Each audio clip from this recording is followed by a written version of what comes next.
If your pool water algae is coming back fast, you've got to keep those sanitizer levels steady or you'll be chasing green forever.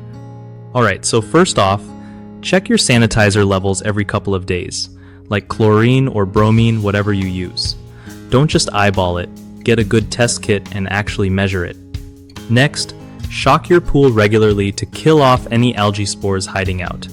This means adding a big dose of sanitizer once in a while, especially after heavy rain or lots of swimmers.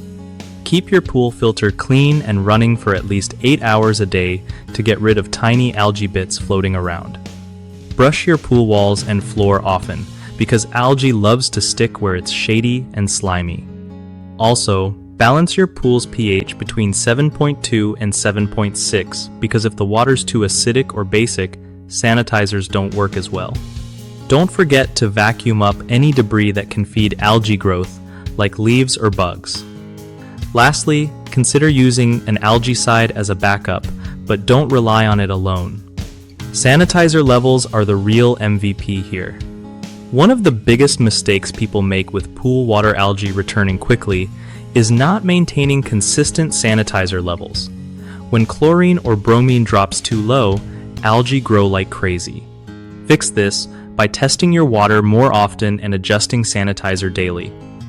Another common issue is ignoring the pool filter.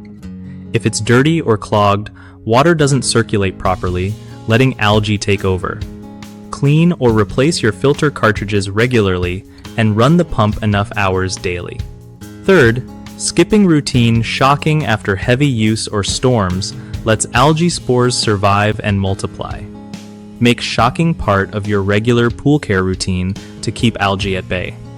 BigHomeProjects.com totally gets how annoying pool problems can be, so they connect homeowners with trusted local contractors who know how to handle all kinds of pool maintenance and repairs.